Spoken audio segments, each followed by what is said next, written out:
stand up, I am on my way, I'm in motion.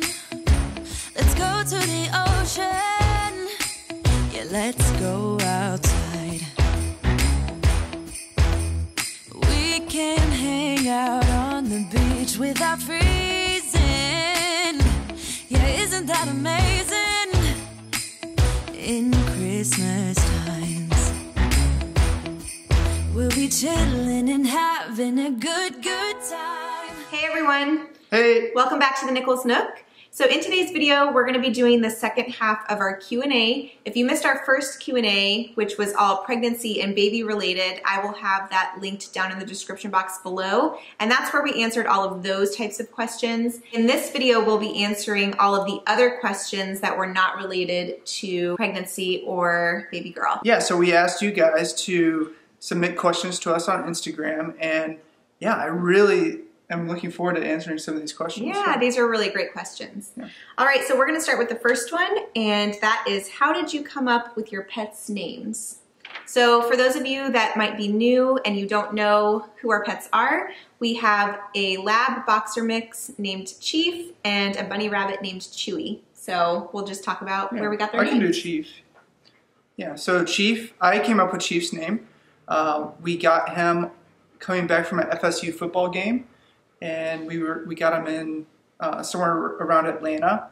So we had like a couple hours on the road trip to figure out his name after we picked him up. Mm-hmm. And we wanted something tough, something short, and fun. So, we were struggling there for a while, and then all of a sudden it just clicked, Chief. And I was just thinking, because we went to FSU and mm-hmm. they're the Seminoles and their famous chief was Chief Osceola, I just thought Chief, and it stuck. Yeah. And there's Master Chief from Halo, which is my favorite game. So.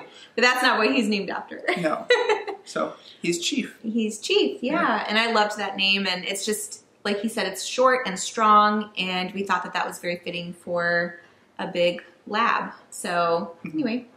And then Chewy got his name from when I taught my first year of teaching. I taught kindergarten, and I got him my first year of teaching as a class pet. And so I had all of the kids come up with a lot of different names for him because he didn't have a name yet. And since it was their class pet, I wanted them to be in that process of naming him. Yeah. But I also wanted to make sure that it would be something that would stick, because I knew that we would have him for years to come. Right. So I didn't want him to just be named one thing for that specific class and then have to change his name. So anyway, all of the kids came up with these really funny names like Mr. Fluffy Pants and Snickerdoodle. Fluffy Pants that is pretty cute. Yeah. Yeah. Some of them were really off the wall though, where I was like, oh no, that's not gonna be his name. So I kind of steered the kids in certain directions, like we narrowed it down. But the reason that we ended up going with Chewy, or the reason that they ended up picking that name, is because we would all sit in a circle in the classroom. I would have all of the kids sit crisscross applesauce on the floor, and we would let Chewy out, and he would hop around, and the kids would get to pet him. In the middle of the circle? And in the middle of the circle.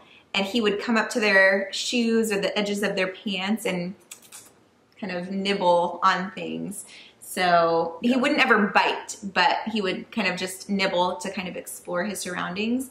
And so, that's kind of where he got his name from. He's never bitten a human, but he does love like nibbling on corners of wood. So any trim that we have in the house, and in cables. So he will slice through a cable in a heartbeat if you're not looking. We have to watch him. Yeah. Definitely. So when he's out of the house, that's why you might not see him out as often as like Chief, is because he has to be supervised the whole time. Right. Yeah. Right. It's not like we can just let him out and let him wander without watching him. Mm-hmm. Yeah. Because he could get hurt, really. Get electrocuted. Yeah. So anyway, that's where Chewy got his name. All right. Next question. Are you wanting to get any more pets? So. Yeah. We've thought about getting a second dog for a very long time. With Chief, he loves a lot of attention, and I don't want him to be sad when baby girl's here and she's got all of our attention, and he's just like, hey, what about me? Yeah. So we've thought about getting a puppy. a sister puppy. Yeah, it would definitely have to be a female. Yeah. Yeah. But you know, that to me that just seems pretty hectic right now with having a puppy and the baby. Right. So we wouldn't be getting a puppy anytime soon just because, you know, we have a lot going on with baby girl coming. But it is something that we might look into in the future. Yeah. So. And then going along with that, it says, would y'all ever get cats? I have 4 and I just love them. So again, we would probably just go with another puppy so that Chief has a companion. And we really haven't considered getting any other types of pets. Yeah, I'm not much of a cat person. You know, I think they're beautiful and like really majestic and secretive. I think they're really cool animals. They're clever. Yeah. Yeah. But for some reason they don't like me. Like my dad's cat when I went up to Tennessee just recently, I tried petting it and I got slapped a couple of times by the cat. So I don't know. Hillary's cat was pretty cool. Yeah. Jasper. Yeah. But there's just, in my opinion, there's so much more that you can do with a dog. A dog is just more, I don't know. I know you can play with cats and things, but my biggest thing with cats is that they get up like on the counters. And with having little kids in the house, I can kind of be a little bit of a germaphobe when it comes to certain things. And that is one thing that I just don't think I could deal with, a cat getting up on the counter. And I did have cats when we were kids. I don't ever remember them ever getting up on the counter. Well, you can train them, I think. You can squirt them with okay, and I'm sure that's what my parents did. Yeah.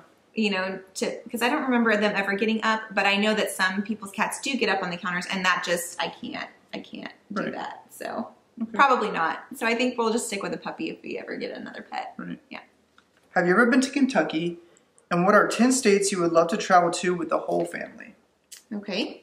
So, yes, we have been to Kentucky. I have just driven through, I believe. I don't know if you guys know this or not, but I was actually a military child, so we traveled a lot, and we have family up in Ohio, so we would always drive. We never really flew. I don't think we ever flew to see them, except for maybe once when it was just my mom and I. We definitely took a lot of road trips, and we have driven through Kentucky multiple times. Yeah, I've actually been to Kentucky. My aunt and uncle lived in Kentucky, and that's actually the first place that I learned how to ski. It was my first time skiing in Kentucky, which you don't think of that as like a ski state or anything, but it was artificial snow, I believe. It was cold. It was very cold. But yeah, it was really beautiful there. Yeah. I really liked it. Yeah. All right. So 10 states. You want to do 5 and I'll do 5? Sure. All right. All right. So as far as traveling to different states with the whole family, like I said, I've been to a lot of different states, but I haven't really, I don't know, as far as like traveling on vacation, I guess, is that kind of what? Well, I think you've driven through a lot of states. Right. But not like. You want to, what are some states that like you want to go see and visit to somewhere? do like sightseeing for and vacation, things? Yeah. I would say for one, Hawaii. I've never been to Hawaii, and that would be so awesome. That would be awesome. Yeah. So definitely Hawaii. I would say New York. I've never been to New York, and you haven't either. No. And my dad has been so many times and has basically just listed out everything that we should try to do when we're there, because he travels a lot for his job. But yeah, definitely New York. Let's see. California, because I was actually born in California, so I would like to take my family out there to see kind of where I was born. Yeah. And I was born just north of LA. So yeah, I think it would be kind of cool to just go explore that area and see what their beaches are like and things like that.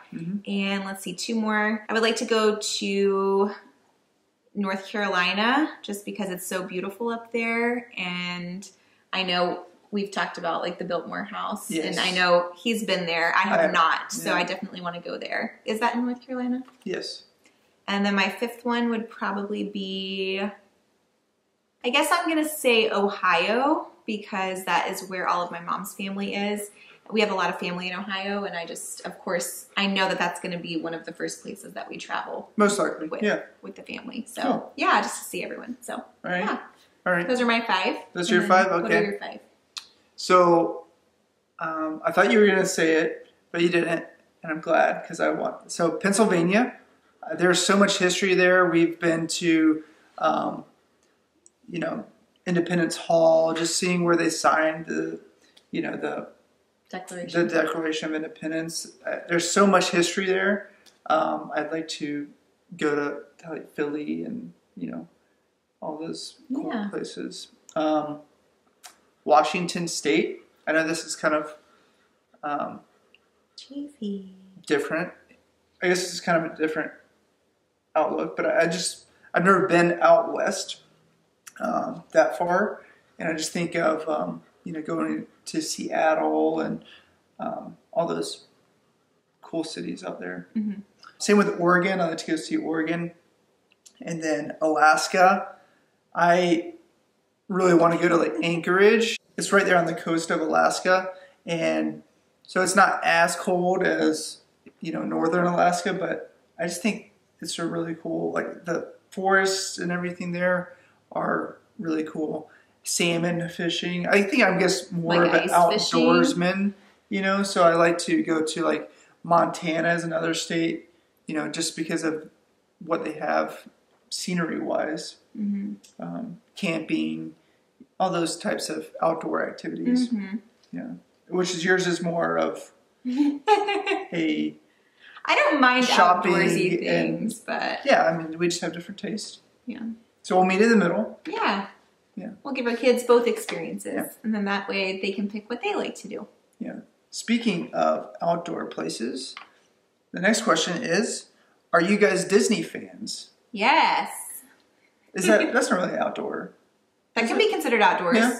Yes, that's meeting in the middle. We're outdoors. There we go. We're meeting in the middle. Riding rides. Yeah. Yeah. That sounds fun. So, are you guys Disney fans, and when was the last time you visited the parks? Okay. So, I have actually only been to Disney World here in Florida one time, and it's only been as an adult. So, I actually went with some of my friends when Chaz was up in South Dakota, and that was the only time I've been to Disney World. It was awesome. It was so much fun. We had a blast. It's still just as magical as an adult. It's really, it's just an amazing place. Well, and you can do more, honestly, as an adult. You know, you can go on all of the rides. You can go to Epcot and do the around the world stuff, and that was a lot of fun. Epcot's really cool. So yeah.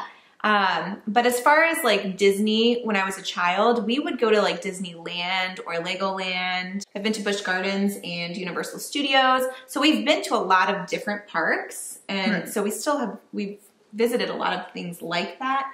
But as far as Disney World specifically, I've only been there one time, and it was a few years ago, I guess. But I can't wait to go back and to take our baby girl when she's a little older. Yeah. So. And I've been twice, I believe, unless my mom took me when I was really, really young. But I remember maybe when I was like 5 or something, I went, and I clearly remember the Pirates of the Caribbean ride before the movies came out. So then I went a second time after the movies when my siblings were older, and they already changed like the way Johnny Depp, they actually put like Johnny Depp's face on that ride. So riding through it as an older kid, I realized things, the small changes. Mm-hmm. And I just know that they've had so many changes since we've been like Harry Potter World. I think that's at Universal. Is it? That's at Universal. Either way, I gotta go see that. Yeah. I'm pretty sure that's at Universal. Yeah. And now my mom lives down there. Right near Orlando. So I can't wait to take baby girl there. Or we'll just leave baby girl. We'll leave her with grandma. We'll just go. Yeah. That'll be like our date weekend. All right, so the next one has to do with teaching. So for those of you that don't know, I was a teacher for 5 years before this year, and I decided to take this year off. So this says, I'm about to start my elementary student teaching in January. How exciting. That's awesome. And I was wondering if you had any advice for going into it. Also, did you get your master's? Yes, I did get my master's degree. I actually got my bachelor's in early childhood education, and then my master's is in curriculum and instruction. And I did a 3+2 program. So basically I got my bachelor's and master's within a total of 5 years. So great. it was a really good opportunity that I just couldn't pass up. So I went ahead and just did my master's. And yes, I had to go to summer school, like take summer. Every school is different. Every mentor is different. You can actually learn a lot from not just your mentor that they assign you to, but all of the teachers that are around you as well. Maybe you can observe some other grade levels as well while you're student teaching, just to see the differences between different grade levels and different styles of teaching in different classrooms. Because, you know, when you're student teaching, you only see that one way in that one grade level. So try to expose yourself to as many different grade levels and teachers and their styles as you can, so that you can find, you know, what works for you or what works in different settings. So that way you can kind of pick and choose what you want to take away and use in your own classroom. You probably get the most learning about how to teach is like as a student on the job training.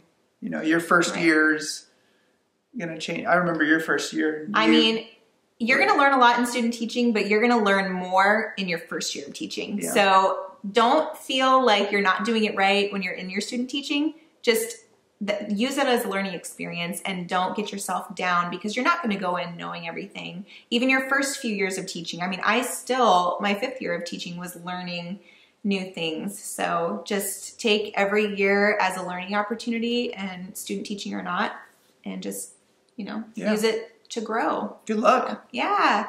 Let us know how it goes for you. I'm excited to hear. All right. If you could have any job in the world, what would it be? Oh, I know my answer to this one. Besides what we're doing now, I guess.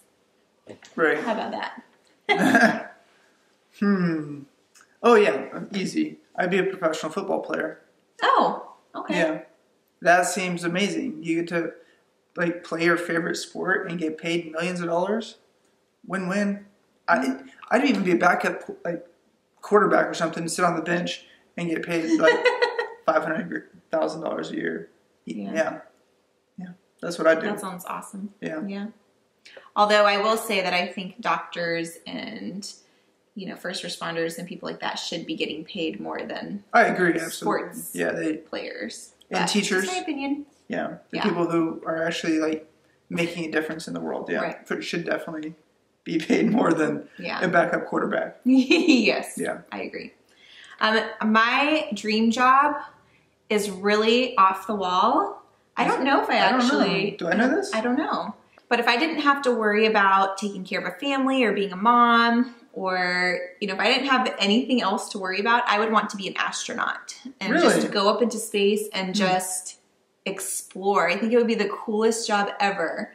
And actually, I got so excited about this after I went to Disney World a few years ago, because they have the rocket launching ride. Right. Where it like spins it simulates you a takeoff. Oh my gosh, it was so cool. It gave me the biggest adrenaline rush, and I did not want to leave that ride. It was so awesome. And so I'm like, I want to be an astronaut. It was so much fun. Cool. So yeah. I actually learned something new today about you. I did not know that. Yeah. But I would never even consider it, because I don't know. There's so much more to life that I would feel like I would be missing out on if I was away for that long. It's a very different job, yeah. Yeah, and if I didn't make it home, I don't know. Right. I just don't want to have to worry about that. But yeah, it would be so much fun. All right, guys, so my family actually just pulled in the driveway, and so we're going to actually stop it right here. We're going to pick it up as soon as we can, but I want to get my family settled. They are here for Christmas, so thank you guys for bearing with us. We'll be back in just a little bit.